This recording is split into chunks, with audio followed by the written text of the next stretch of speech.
Hey everyone, it's Raghu back with Mindrolling, and I'm doing a little bit of an intro because we're going to do one of our anthologies. I really like what we are doing here at Mindrolling, and I think we're going to start doing it with some of the other podcasts that we have on Be Here Now Network, like picking a theme and then combining different teachers. In this case, today, it's going to be a couple of my favorites, Joseph Goldstein and Sharon Salzberg, Mindfulness and Metta, which is loving kindness. And so there's a few things involved here that I really believe are just useful for our day to day, trying to keep in balance, which, as you all know, is my theme over these many years. And so the first clip is Joseph and I believe, yes, with David Silver. Dave was doing them weekly with me then. Now he does them less frequently, but there's a beautiful one that is up now with David and I, referring to our Tibetan teachers regarding my favorite subject right right now. It's a silly thing to say, really, because we are all going through this tremendous dynamic in so many different ways in our world that is producing uncertainty and anxiety and just general day-to-day difficulties when we have this gigantic distraction, obviously, with the election, but mostly I'm referring to polarity that we are going through, and not just outside ourselves at all. It includes, if we look deep inside ourselves, we can see some of that polarity that we are living with, which is reflecting on how we can be of any use in society when we can't, as Ram Dass put it, clean our own hearts. So there's a lot of that in here that in some of these experts, and we talk about the power of habits and how everything rests on the tip of motivation. Joseph brings this up. I have to also be a little bit self-serving here, but not really, because Duncan Trussell and I, and came out early this year, was the audiobook, The Movie of Me to the Movie of We. And it's got, I was reminded of this because Joseph talking about the power of habits and the related to motivation and so on. And Duncan and I used ourselves as examples of the powerful habitual habit tendencies that we have, neurotic tendencies, and how we hope that it really reflects in a way people look at it and go, yeah, no, I know what you're talking about. And then we also give a very cogent number of chapters on what to do to transform the me into the we. And so you can get that at all the audio platforms, audible.com being the main one, but also Apple and Google have it too. So that's my little self-serving thing. But also involved, so the talk revolves around what are the things that prevent us from having a very pure, mindful experience on a day-to-day basis. And Joseph says, meditation is attention training. And we say loving kindness and compassion follow attention. So both he and Sharon always, I'm sorry, that's Sharon's quote.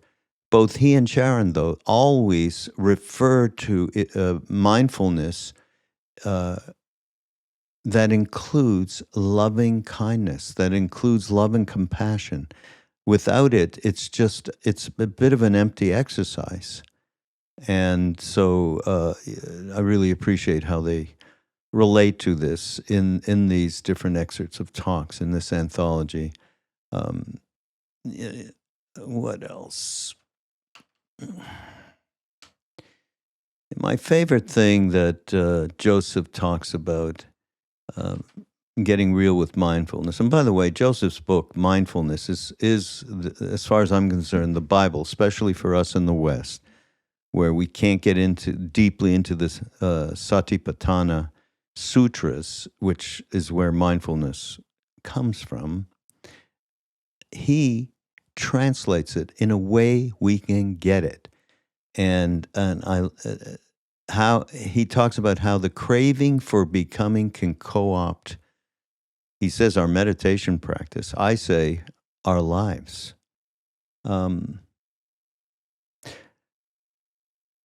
Something here from Sharon.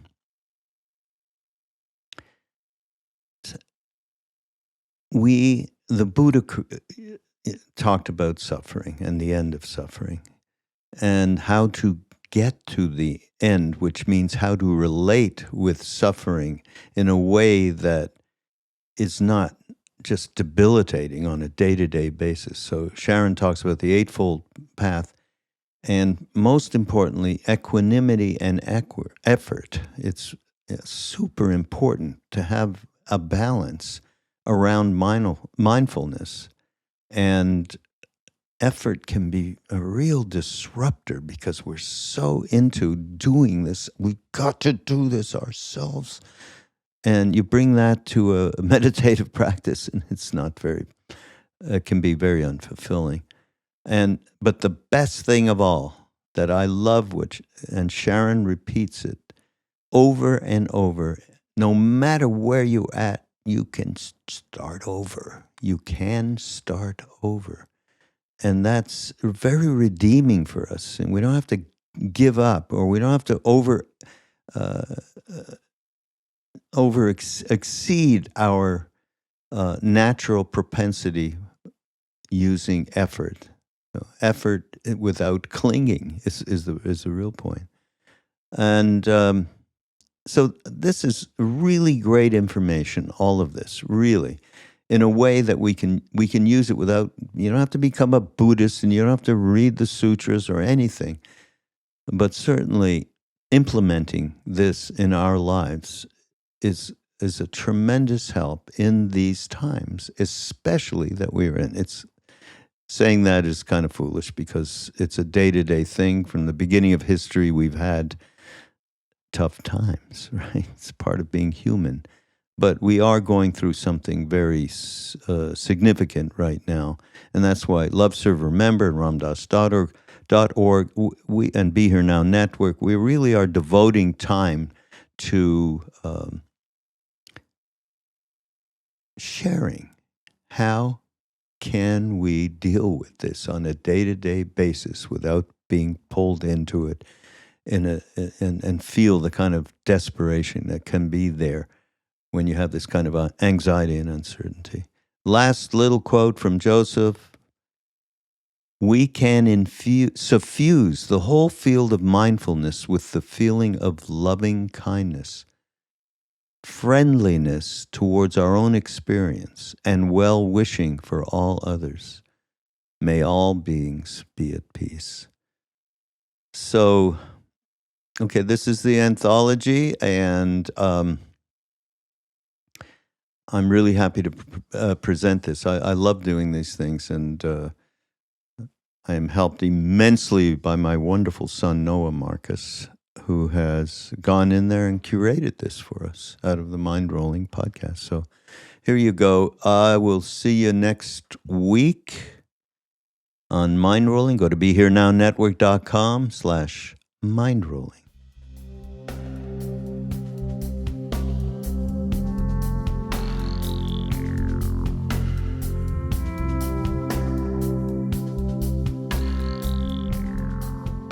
But there's a couple of things that I especially think that our friends out there would appreciate from this book. And there's one little passage I'm going to read. The great power of mindfulness here, as with desire or anger, is that we can be with all these states when they arise, and we can stay aware of them until they disappear.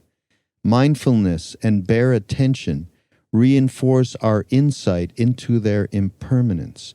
And we realize that we don't have to fulfill desire or act on anger or indulge the sleepiness in order for it to pass away. We see that these states all come and go by themselves. I think that's a very, very important teaching around allowing it to be. Can you just elaborate a little bit on that, Joseph? Well, as you were reading that, the thought that was going through my mind was, did I write that?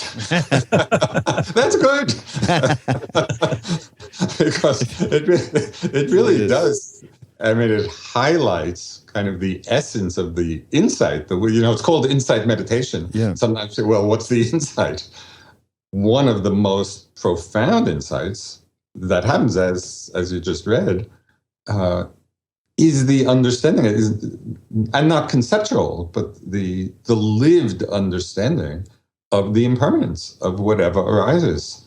There's one statement in the Buddhist teachings, one sentence that was repeated often, and many people got enlightened just hearing this one sentence. So get ready. Okay. This is your chance. Whatever has the nature to arise will also pass away. I mean, so simple. Whatever has the nature to arise will also pass away. What has the nature to arise? Everything. Right? And so this is just pointing us to that insight, to that understanding, whatever it is, all these mind states, the desire, the anger, the fear, or the love, or the compassion, those too arise and pass away. So when we really see that over and over again, the mind comes into a place of much greater ease. And then we can really choose, of all those passing states, which are wholesome, which lead to more happiness, and we cultivate them. Which don't, which lead to more suffering, and we let them pass through. We don't hold on. So it is very pragmatic. Yeah. It's like, okay, if we want to be more peaceful, this is the way to do it. Yeah. And I would say that, when people ask me, well, all those years, that you go back to, you were a kid and you met this incredible being, and well, what do you got out of it now? What can you say for yourself? And this passage is something I can say for myself. Yes. In that over this span of time, the realization in infinitesimally, bit by bit by bit, that cuts down the reaction times, and also brings in allowing spaciousness in your life. Yes. Just a simple thing like that. Nothing religious, spiritual, or anything. Just that fact is a huge, huge thing. So I really appreciate that. That particular passage was really spoke to me. The other thing I want to mention before Dave jumps back in, and it's around habits and patterns. You talk about later in the book. I think that is absolutely a key factor in our lives, that we have built these habits and patterns, or they have been built around us. We have, there was a foundation when we were born, because we come into a certain kind of family, and habitual stuff arises, and then we finish that house ourselves. And talk about how to really be able to get some kind of fulcrum that leverages us out of this habitual pattern stuff. Yeah, I mean, it's a really important point, because as you say, something we know but I think really don't fully appreciate is the incredible power of habit.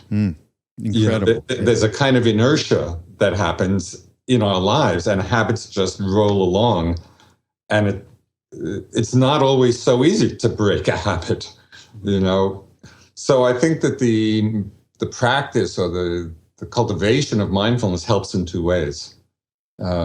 First, we begin just to be aware, okay, which habits are serving us and which are not.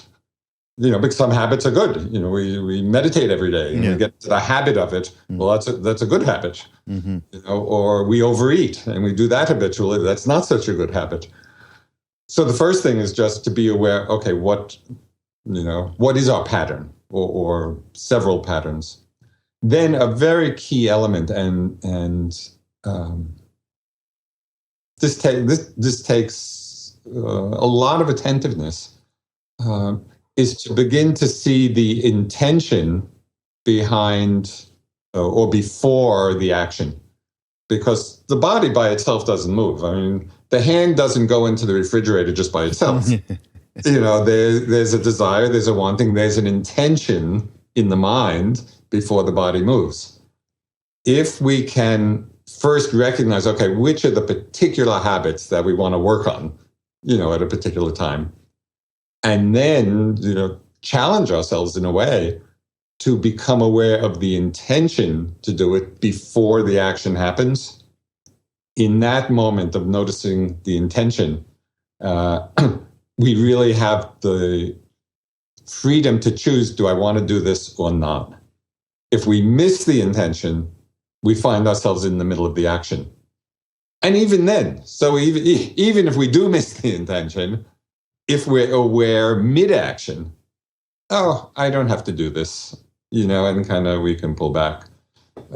So it all really comes down to awareness, to mindfulness. Are we paying attention to the habit patterns of our lives, or are we just acting them out? Or, are we kind of sleepwalking through life?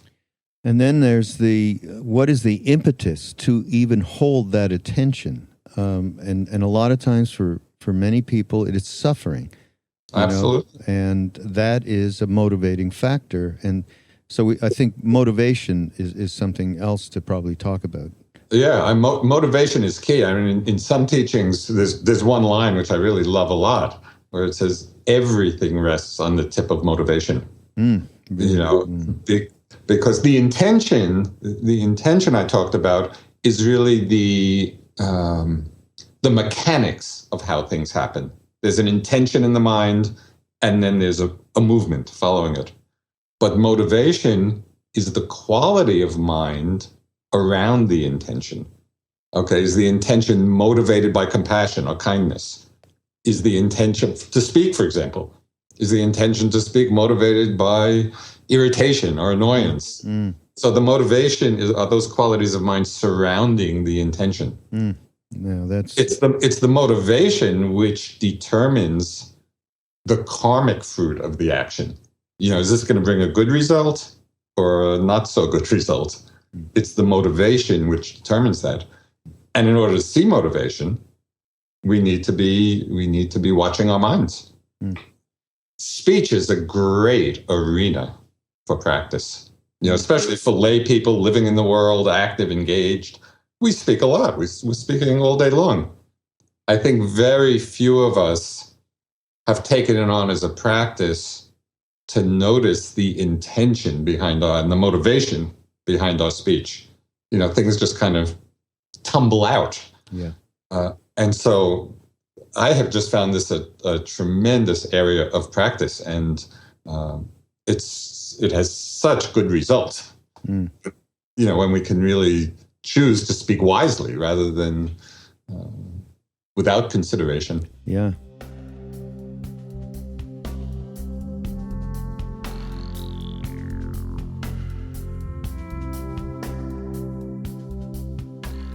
What are the things that you can suggest to people? Again, everything we try and do here is practical. And I know that you would never say you need to, become a Buddhist or anything like that. Well, what are some of the practical ways that you can suggest to cut through just what we're talking about and be able to connect with people, but activating loving kindness practice? Yeah, I would definitely not say you need to become a Buddhist. And that was one of Goenka's main legacies, aside from the extraordinary method, to us. That first night of my first retreat in January of 1971, Goenkaji opened by saying something like, the Buddha did not teach Buddhism, the Buddha taught a way of life. And that was so much the foundation of my entire spiritual life, that just as you with Maharaji had sub-ek, it was like, well, it's all one. It was so pivotal to my understanding. So I would definitely not say you need to become anything, but meditation is attention training. That's exactly what it is. And we can train our attention to, like when you're in the grocery store and you're not really looking at that clerk and you're thinking like a billion other things, and you realize that, you know how to return. and just gather and actually be there. Even if it means beginning again and again and again, you know it's worth doing and you know how to do it. Or you're looking at somebody, but you realize that you're very preconditioned to think of them in a certain way because what you heard about them or something. And maybe you're aware enough to say, well, you know what? Let me find out for myself what I think of them. Let me not be so caught up in that comment somebody else made. So it's attention training and letting go, putting things aside, focusing, remembering what makes us happy, remembering what we care about. We can go into a conversation motivated by a billion different things, and we can know that. I want to have this person feel better. I want to have them feel worse. I want to win. I want to come to reconciliation. It could be anything, and we can train our attention to notice where we're coming from and also modulate. Like we remember, the last time I sent an email like that didn't turn out that well. Let me try to rephrase this. Or, so meditation is attention training, and we say loving kindness and compassion follow attention. That if we train our attention to be there, to do that radical act of actually being there, to be open, to be interested, that loving kindness and compassion will come from that. But what are some of the actual, give us a little bit of the practice, loving kindness practice? Yeah.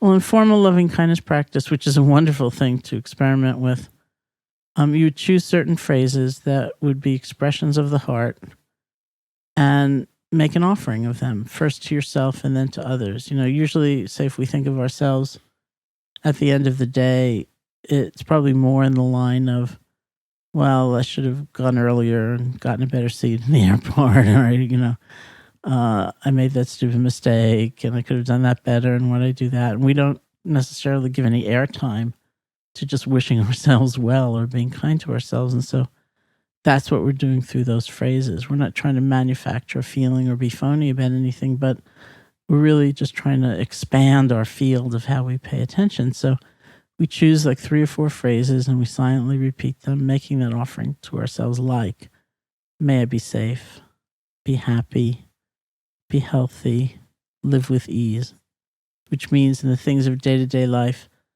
may I not struggle, livelihood, family, things like that. May I live with ease. And Krishnadas ends actually all of his kirtans with his version, just to give an example of how the phrases become your own. You should feel totally free to modulate them. Like, what are his? Something like, may all beings, including ourselves, be happy, have good health and enough to eat. May we live with ease of heart with whatever comes our way in life.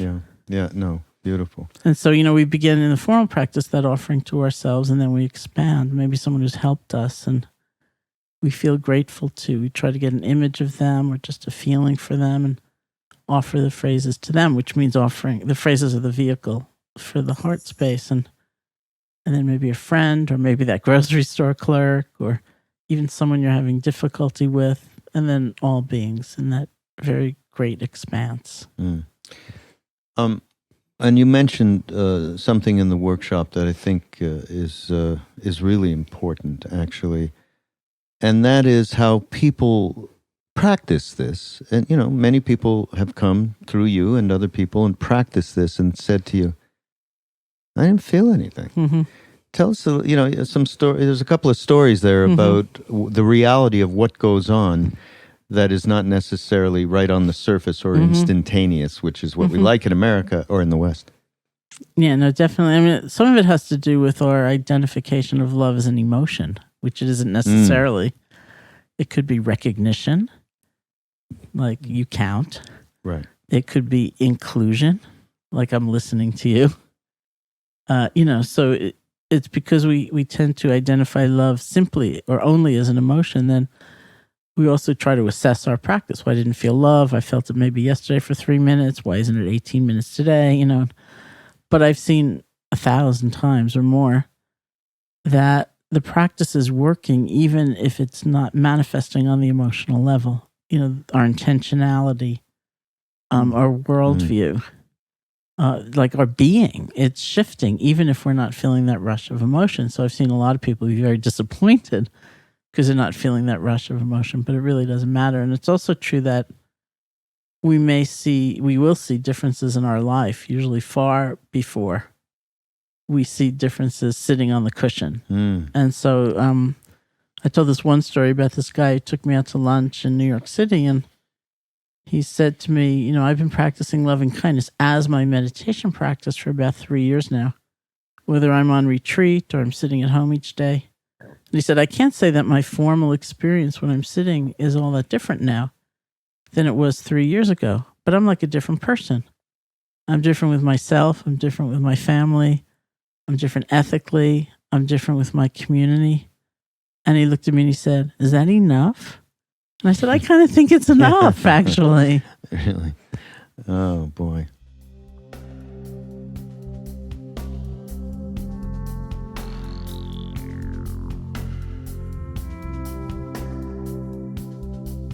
So I would just love your comments on, I could say to you, what do you do to get real, Joseph, on a day-to-day basis?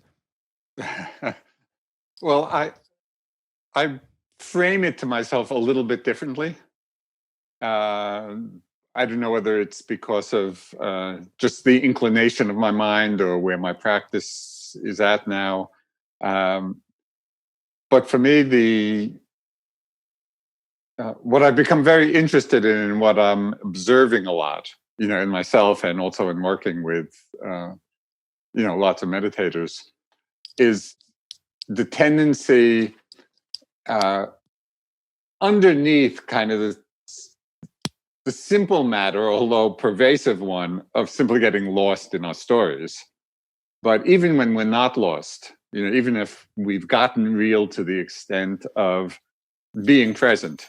Yeah, so beside the more common situation of just being lost in our stories and projections, as everything Sharon had mentioned, for me, there's a kind of an underlying process that's going on that has become really interesting to me.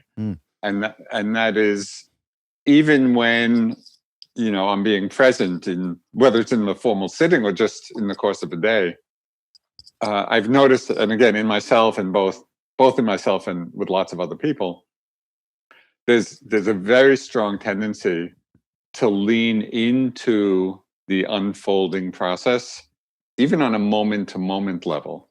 So, we're with something in order for it to become something else.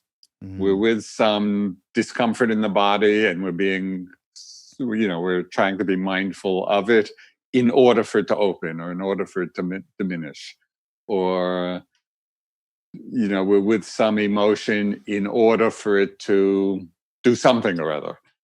So there's very often that what I call leaning into the process, or the in order to mindset, as if we're practicing in this moment in order for something else to happen. And so this energetic leaning in Buddhist jargon, to use the kind of classical description, it's really craving for becoming. We're in this moment, but we want to become something else. So we want the moment to become something else. And this is very, very pervasive. It's often characterizes most of our meditation practice. And so what I've been working on and interested in is just seeing the mind, noticing that. You could say that tendency of the mind, that energetic leaning into the next moment. Even in walking, I've been really thinking in and about the idea of leaning in and just imagining myself in my sitting practice, in my day-to-day life, and some gargantuan stuff has come up about how much I do that, and without knowing about it, without being aware of it. And it's part there's desire involved with it, is expectation involved with it, there's attachment involved. I mean, there's a host of things. Yes. I think you need to flesh this out a little bit more here. Okay. So let me put the largest framework around it first. So in the Buddhist teachings of the Four Noble Truths, the first truth, of course, is the truth of dukkha, or the unsatisfying nature of changing phenomena. And the second noble truth is that of craving, being the cause of the suffering, or the unsatisfying nature. And the third noble truth is the end of craving, to come to some place of peace. So when the Buddha described different kinds of craving, he talked about the one that is most obvious, of course, is the craving for sense pleasures. We like pleasant experiences and pleasant sense experiences. So that's fairly obvious and familiar. The second kind of craving he talked about is craving for becoming. Now, on one level, and in some way it may be the most, I don't know if superficial is the right word, but one aspect of it in classical teachings is when people have a desire to become, to have a good rebirth, in some favorable circumstances in this life or in the heaven realms or whatever. So it's craving for becoming on that level. But what I've found, and something that's more meaningful to me and more immediately applicable, is when I've really seen the craving for becoming on a moment-to-moment level. And I've seen it very clearly in my meditation practice, formally, but also in the course of the day. So, for example, we can be sitting and we're just calmly, feeling our breath. And we think, yeah, I'm just being mindful, in breath, out breath. But when I look carefully, I can be feeling the in breath in order to become more calm, or in order to get more concentrated, or feeling the in breath in order to get to the out breath.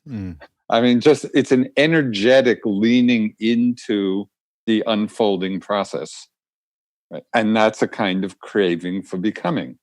It's like we're in this experience, but we're wanting it to become something else. So this is very, as I say, it's very pervasive. It's, in fact, we often, that craving for becoming on that level really has, in many ways, co-opted our meditation practice. We think that that's what meditation should be, wanting to become, as I say, more concentrated or more calm or whatever.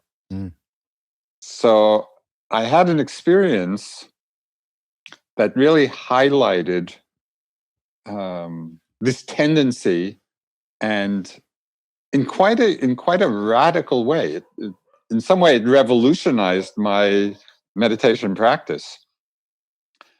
And it came from recalling a line that we find very often in the Buddhist discourses, in the suttas.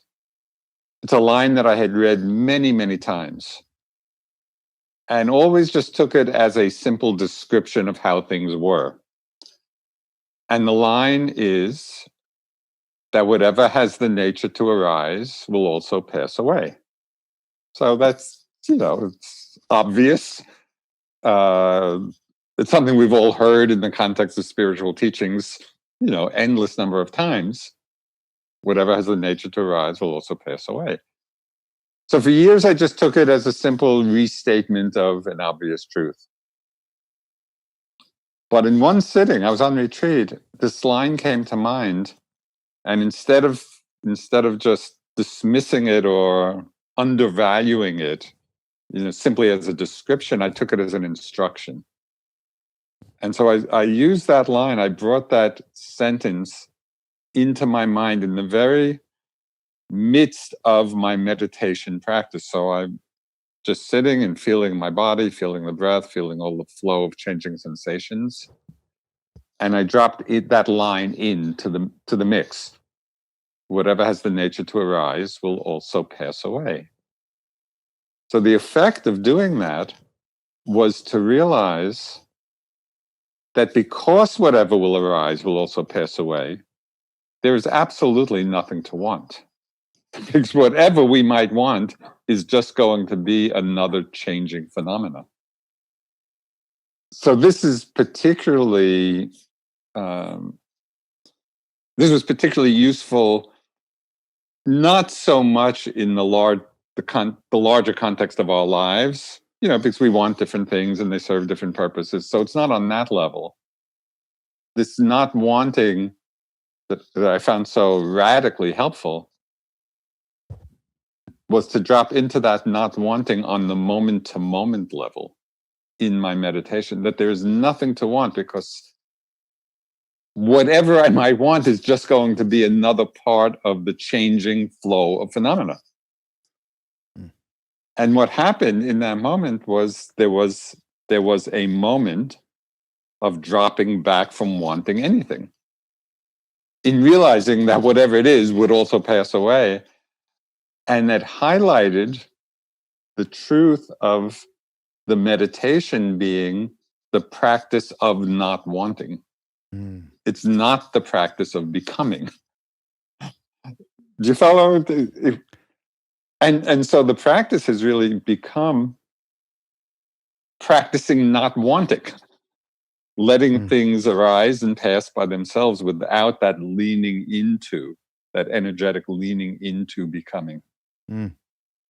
So that's sort of where, in terms of becoming real, it's more in that vein that has, at least at the present, has really captured my interest. Yeah. And this not wanting, these moments of not wanting really is a taste of the third noble truth. The end of suffering comes about through the end of craving. So it really all fit together in a quite beautiful and amazing way.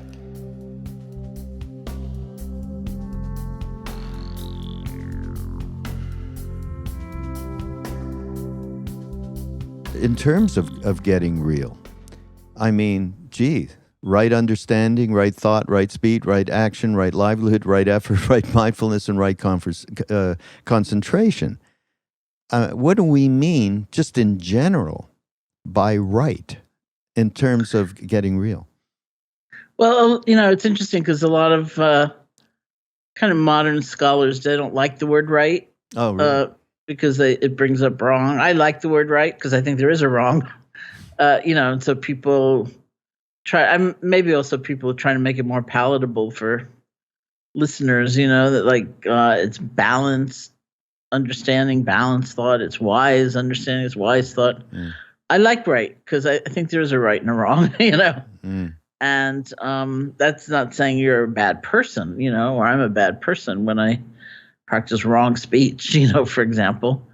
But actions are consequential, and the wrong, is a matter of pain. It's not a matter of goodness, one's inherent goodness. When we do things or we cultivate traits or habits that cause more and more suffering to ourselves and to others, there's a wrongness there. That's what makes it wrong. When we do things or we cultivate forces in our own minds that bring us closer to balance and harmony and love and wisdom, there's a rightness there. So that's what it really means. And I think the Eightfold Path is magnificent because there it is. That's what we long for. It's like most of us, not everybody perhaps, but most of us would like to be more loving, for example. Like I have a friend who's British. He grew up in the Church of England, and he said from the time he was a kid, like 9 years old, say, when he would hear "Love thy neighbor as thyself," he would just feel this thrill go through his whole body, and he would be like in rapture. And then he said from the time he was about 9 years old, he'd get into big trouble because his question was always, well, how? We don't actually like our neighbor that much. Like how? Or maybe we don't like ourselves that much. So the how is the point, that these things can be real, It's not just idealism or something you say on Sunday in church and you forget about the rest of the week. These things can be real. It can be how we live. But for most of us, there's a big how, We have to look at what's holding us back. We have to look at the challenges or hindrances. We have to learn how to let go. We have to learn how to step forward into new terrain, like being willing to experiment and, maybe thank people we take for granted or be generous where we haven't been before, So there's a lot of how to the how. And I find that amazing, because that's very reassuring instead of like, I don't know how to do it. I don't know how to live it. Yeah. How, which is a lot of what we're talking about here when we're talking about getting real and the how of it. Let's take one, which is a very difficult thing for Westerners, right effort, actually. Mm-hmm. Mm-hmm. I mean, because we are so oriented to success and goal oriented, and we're gonna make this effort or else kind of a thing. So I think that there's a real, when we talk about right effort, I think we need to really address to me, with practice, the equanimity that needs to be brought into the moment in regards to effort. Maybe just chat about that for a minute. Yeah, I mean, what I say now in my older years is, you're young. I think nothing in life is a straight shot. Like we want to learn something, we want to change something. It's going to mean going forward, falling down, picking yourself up, or letting others help you up and going forward again. So any effort has to be wise, it has to be intelligent. I used to think with meditation, for example, like, okay, it's hard in the beginning, but I'm going to have the great breakthrough experience and it will never be difficult again for a moment after that, and that doesn't really happen. We go up, we go down, we keep going. And, so then it does need, equanimity is, I think, exactly the right term. We do need a kind of equanimity. We need an understanding, like, yeah, we're going to be beginning again. We're going to blow it a lot. That's where self-compassion comes in. Instead of spending the next year and a half blaming yourself for having blown it, for having your mind wander, you start over, And that's why we call meditation sometimes a practice of resilience, because it teaches us that. And it's a very necessary part of things. Like I've heard, in Buddhist teaching, we take voluntarily, we take certain precepts, certain ethical guidelines. We undertake them, not to kill, not to steal, things like that. And, I've heard people say, and some of them have to do with not lying, speaking the truth and not lying and so on. And I've heard people say, I don't know what to do. I said the wrong thing. I really blew it. And they're asking some venerable teacher and they're like shaking because they're so upset. And the teacher just looks at them and says, well, then you need to take the precept again. Mm. It's not like penance or hellfire. It's like you have to start again. Lessons learned maybe, or maybe there's, I guess, some amends to be made sometimes, but definitely lessons learned and taking that knowledge. Oh, this really hurts. This feels crummy to have told that lie. And look how paranoid I am about being found out. And it's not really a good way to live. We take that understanding into a resolve, not to just be reckless again to the best of our ability. And, so that's kind of the tone of it. Mm. And getting, and everybody out there that's listening right now, one of the great things that Sharon has shared with us over the years and in the retreats and podcasts and so on is the universal truth of starting over. You can start again. That takes a lot of the bullshit out of feeling like, out of the projections, out of the manipulations, out of everything that we get stuck, because we get stuck in our minds over these things. And that is what it puts us on the continuum of being stuck. And so just the idea, everybody, we can start over at any one point, not just in a meditation practice when you're lost in thought and you bring yourself, okay, start again. But when you go through these, in terms of all of the Eightfold Path about right understanding, thought, speech, and all of it, you can start over once you realize that you are not in sync with with Dharma. And we'll talk about that in a bit. And one of the other things here that I'd like to talk about here when we're talking about the Eightfold Path is, and you just brought it up, and it's around ethics. And my understanding is that it's that what we're talking about, or what Buddha was talking about, and the Buddhist teachings are talking about, is ethics is related to love and compassion. So that what it is that so this isn't, you're not in high school and, you can't get out of line, because you get out of line, you're going to the principal's office. This is how we in the West interpret this word even. So say a little bit about the reality of ethical conduct, Sheila, and love and compassion, which is really the heart of what we're talking about. Well, I think the almost like the innermost layer of love and compassion is for ourselves. That's the first reason we practice ethics, is because it's a miserable mind state. We don't always realize that, but once you start looking within, however you're practicing introspection, you kind of see, oh, that stuff doesn't go away. I'm still worried about that lie I told 15 years ago. Look at that. I never knew. And it's just burdensome. And, the thought that we can, say, tell a lot of lies and then sit down on Saturday and do a workshop to seek the truth, and it's not going to be connected to our experience, it's just not real. That's not real, because our lives are of one piece. And so,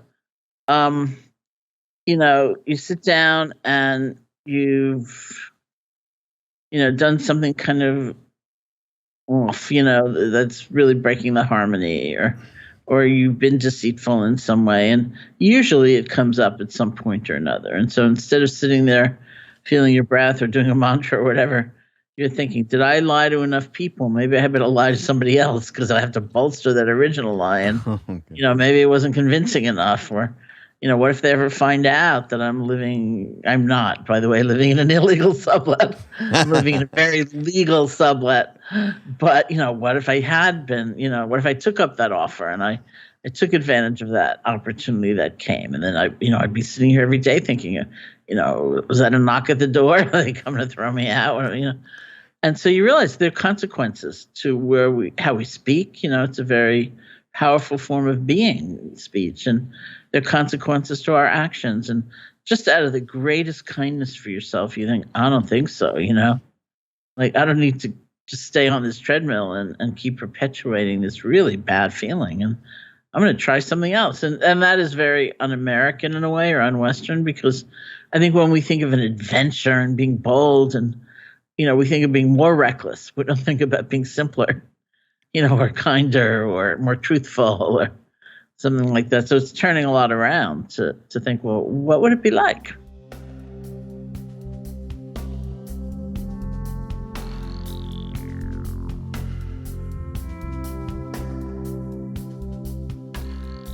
So take a comfortable but alert posture, however that may be.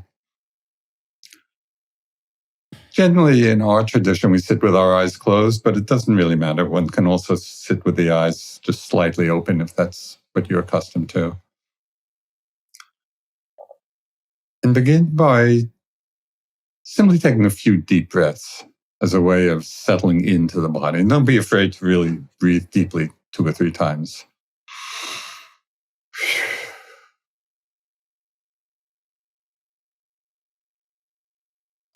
Then simply settle into the awareness of the body, letting the breath find its own natural rhythm. Remembering that this is not a breathing exercise, it's an exercise in awareness.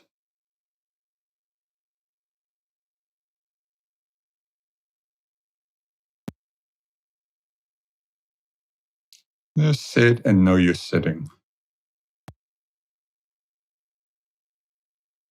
Feeling the body posture.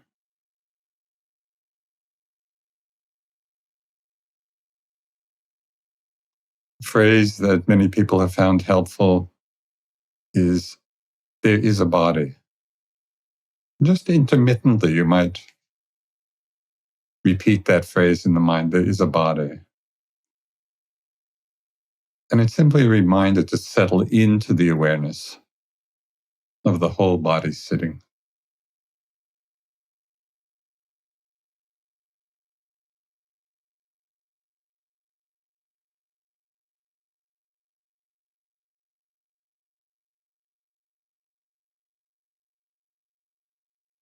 And within the framework, the larger framework that is a body, you may become aware of the sensations of the body breathing.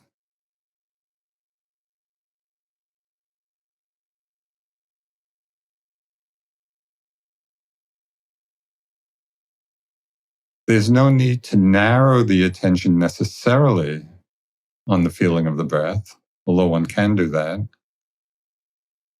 But often people find it more easeful to keep the larger context of the whole body sitting and simply be aware of the sensations of the body breathing within that larger framework.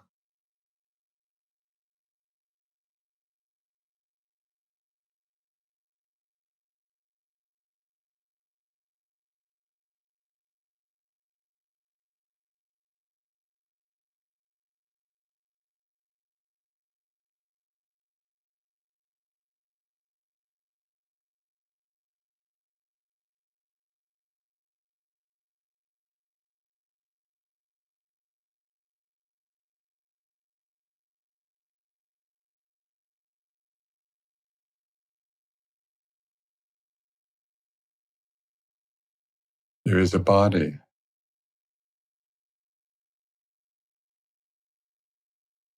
Become aware of the sensations of the body breathing.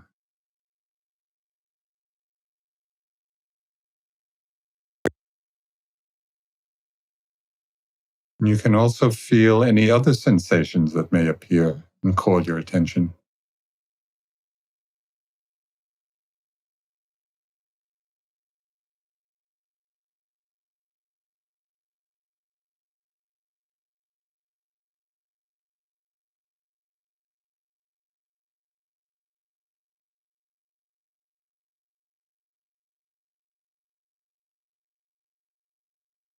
And as you feel the different sensations in the body, notice what happens to them as you become aware. Notice whether they are changing in some way.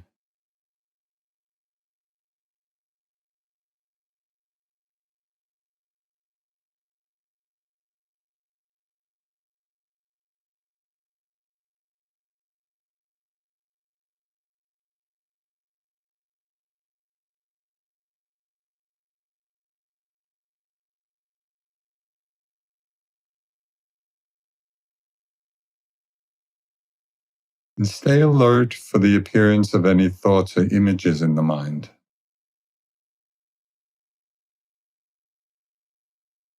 Simply becoming aware that the mind is thinking, or if it's an image, seeing.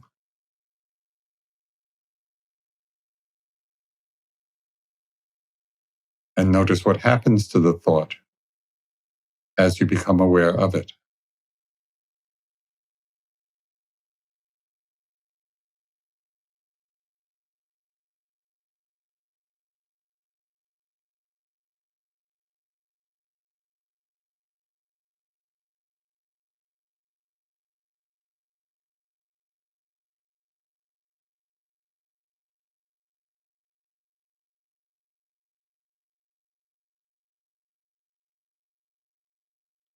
There is a body.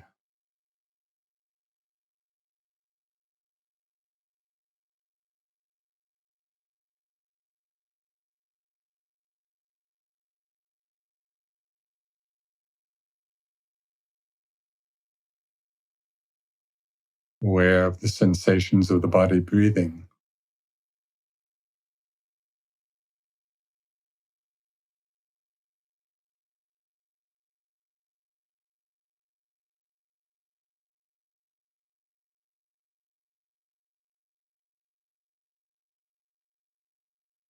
mindful of other sensations that call your attention,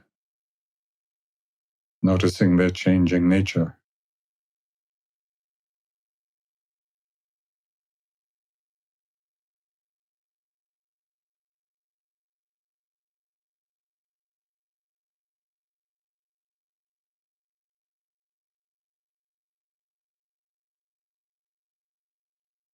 And staying alert for the appearance of any thoughts or images that arise in the mind.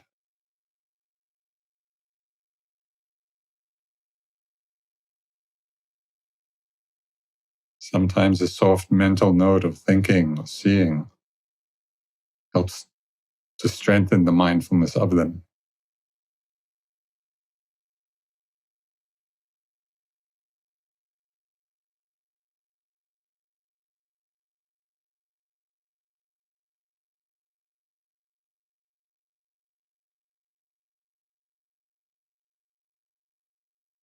You can also settle back into a very spacious awareness, becoming mindful of any sounds that may be arising.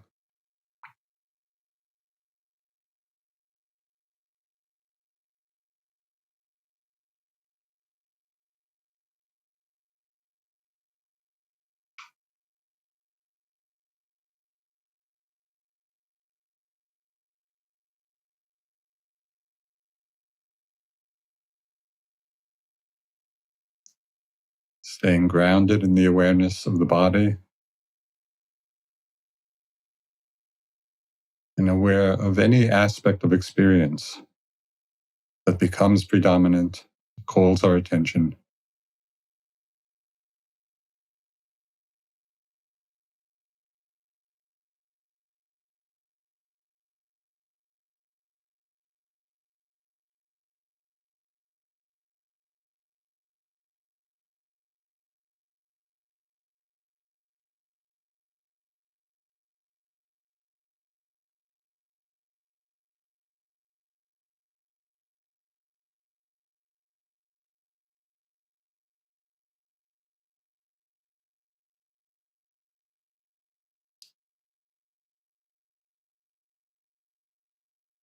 And we can suffuse the whole field of mindfulness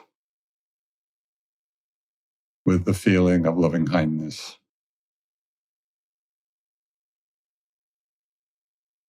Friendliness towards our own experience, and well-wishing for all others.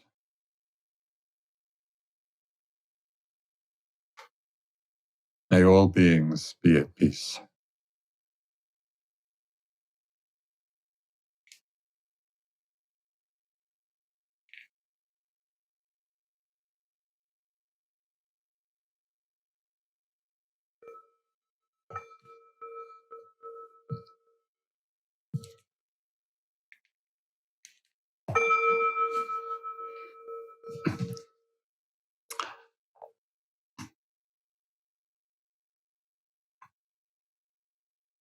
I'd like to share a little haiku poem, which arose in my mind when I was on retreat, but I think it could be a basic instruction for all meditation practice.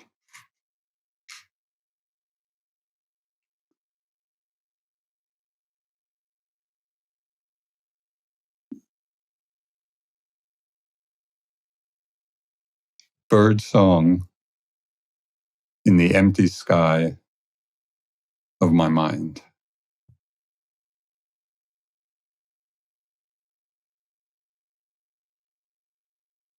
And I think if one could keep that image and experience this, I mean, it's a common experience of bird song or any sounds in the empty sky of my mind.